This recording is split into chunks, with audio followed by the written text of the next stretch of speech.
During children's moment, talk about giving and fasting and praying, and those are three of the ordinances of God, as John Wesley would call them, things that we do to improve upon our Christian life as we move on to Christian perfection. Giving, praying, and fasting are the three that we're going to concentrate on this Lenten season as we talk about a surrendered life and what it means to surrender to God. And Miss Dorothy Cronk would like to share a little bit about what fasting means to her.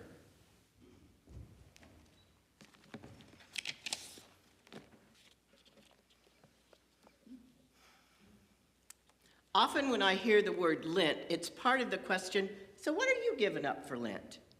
Because the questioner's expectation is that fasting is the defining part of the Lenten experience.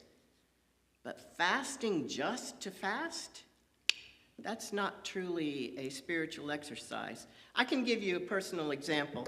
I grew up in the Friends denomination. Stay here. At 16, I was a delegate to the youth gathering at one of the 5 years meetings. Now, in United Methodist terms, that means General Conference.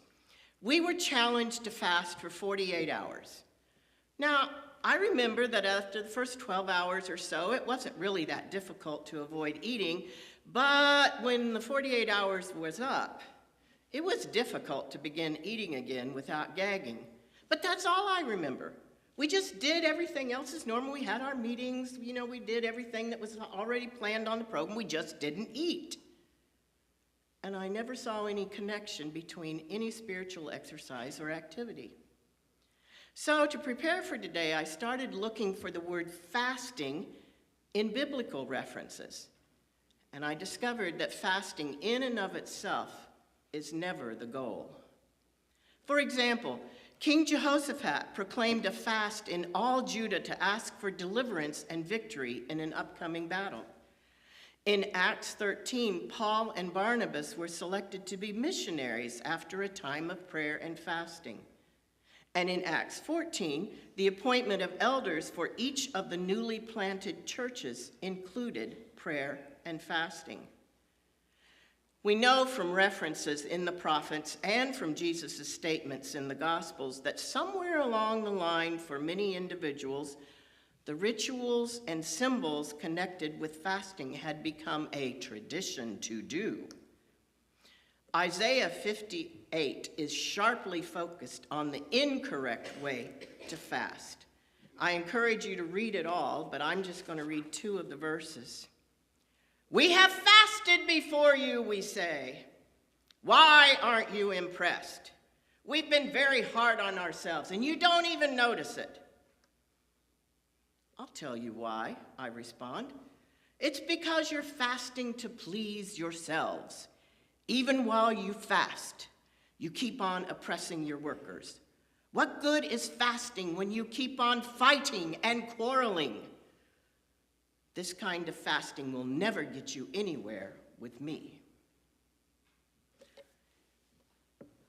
I have approached fasting as a replacement.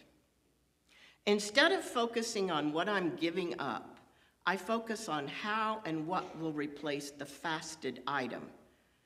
So one Lenten season, I gave up a particular food and made sure that all the money that I would have spent on that became an additional offering to the community food pantry. And that every time I found myself craving that food, I stopped to pray for all of the people and the varied needs of those coming to the food pantry. Another year, I chose to give up playing a particular game on my phone and instead used that time to complete an additional in-depth devotional. And one Lenten season, I focused on deliberately adding more worship time into each day. You see, my Lenten goal is never to fast just for the sake of fasting, but to use that fast, whatever it happens to be, to examine myself, to repent and change behaviors, and deepen my spiritual walk with God.